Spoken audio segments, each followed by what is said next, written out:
It is not good for man to be alone. It's not good. It's not good. And scriptures give us a great record, and we can go to scripture to see the value of a woman. How does God value women? Does he relegate them? What is women's position in this world?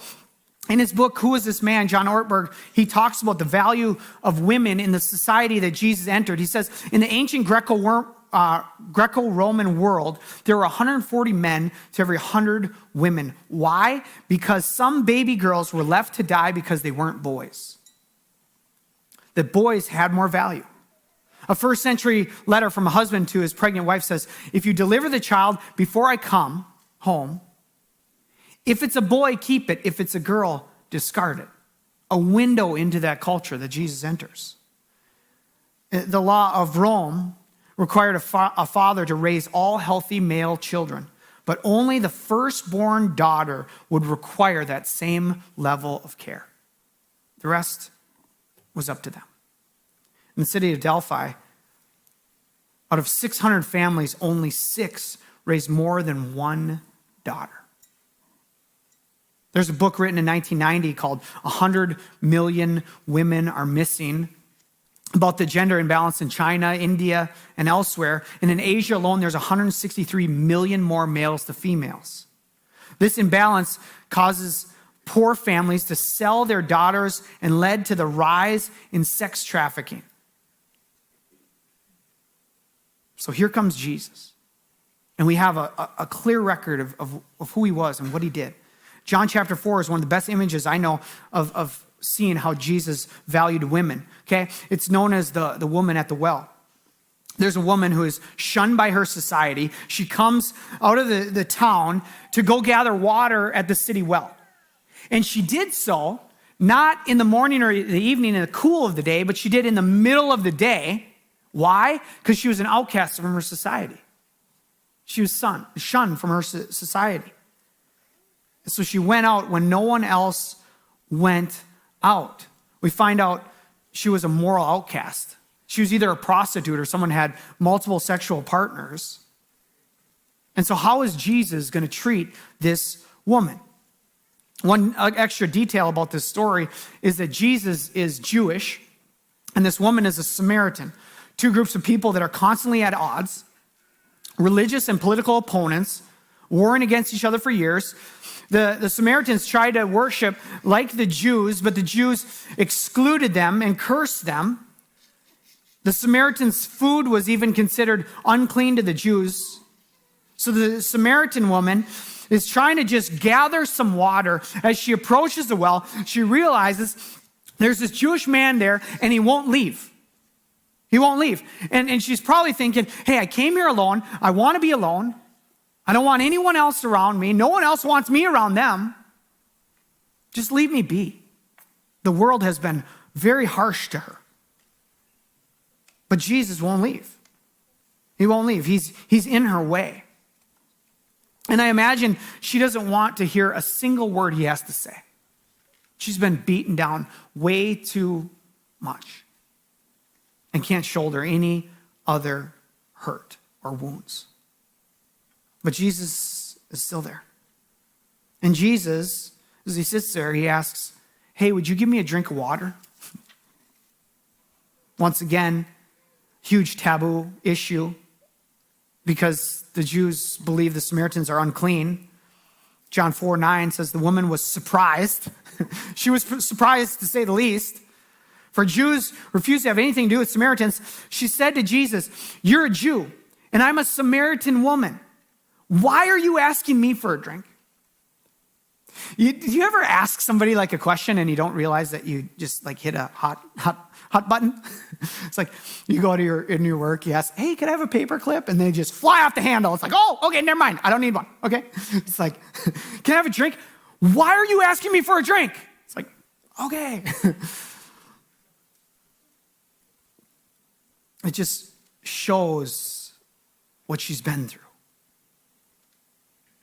She's like, man, I've had enough. I just came to draw water. Leave me alone.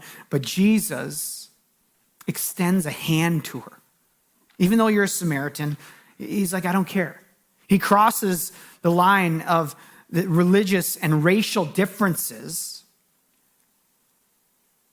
And he even knows her sin. He knows her immorality. He knows she's sleeping around, but he still loves her and values her, that she is important to him. And he doesn't want to use and abuse her like so many else have. But he loves her in spite of her sin. No matter her heritage or his heritage, she is a person of value. The disciples come back and they see Jesus talking to this Samaritan woman, John 4:27. Then Jesus said, just then, his disciples came back. They were shocked to find him talking to a woman. What are you talking? But none of them had the nerve to ask, what do you want with her? Or why are you talking to her? Everyone's thinking in their mind like, he's talking to a woman. Huge taboo. What do you want with her? What do you want with her? And the woman, she leaves and she runs back to the village to tell her people, the amazing man that she met, who loved her in spite of her sin.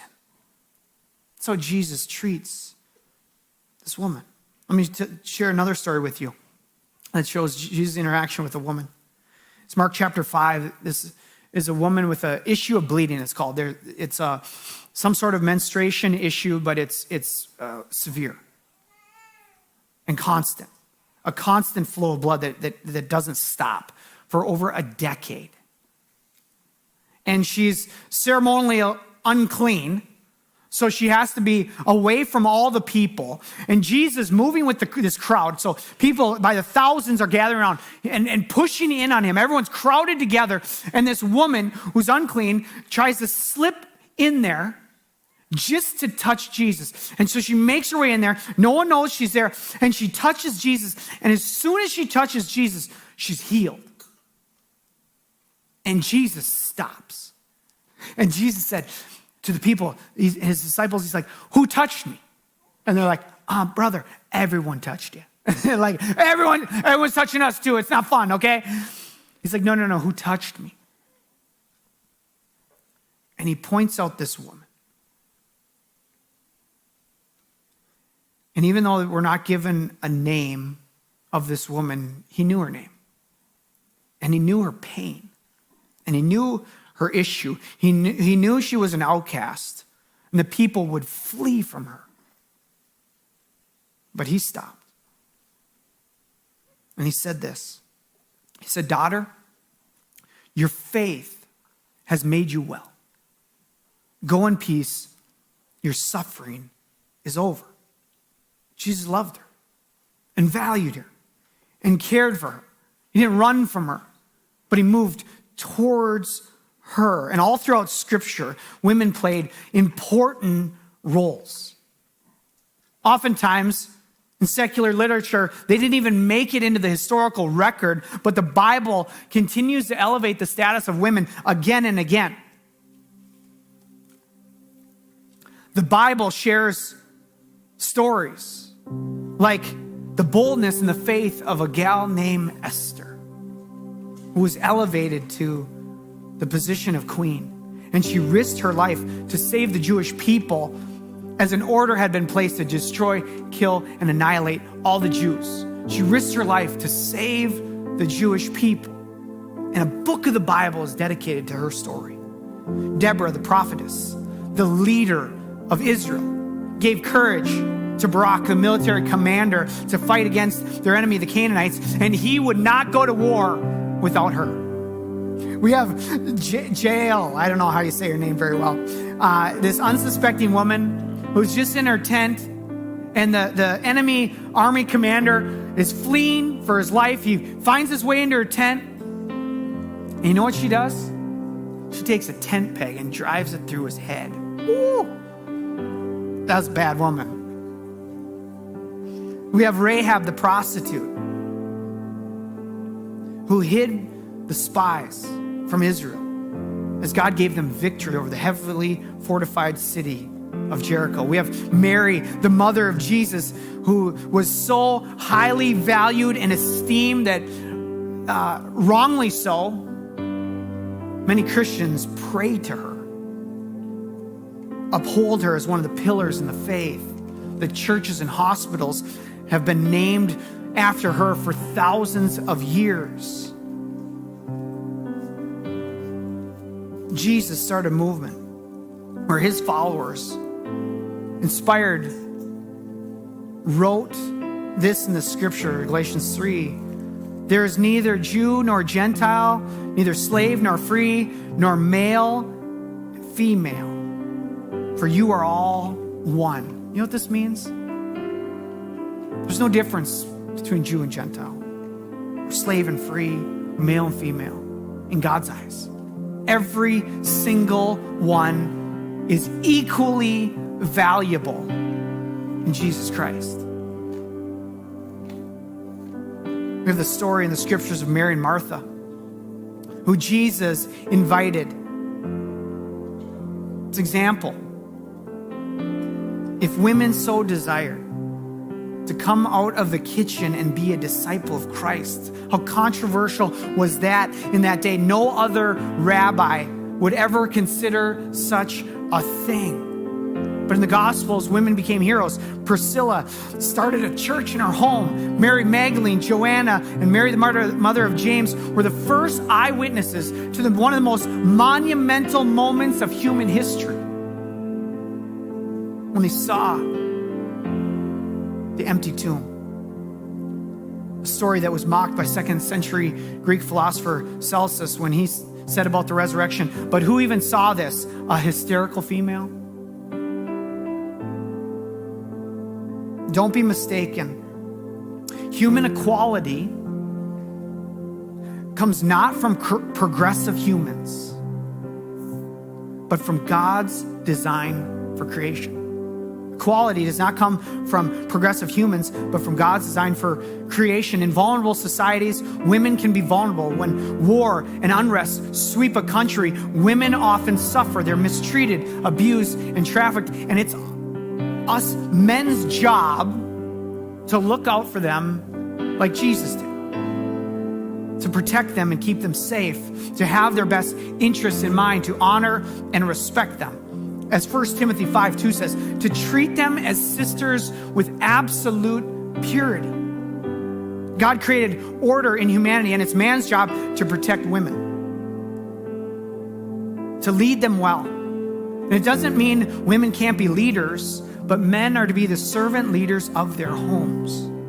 We're responsible to God for these duties, and that's why when a ship is sinking, the women and children are the first ones to be shuffled towards the lifeboats. It's an example.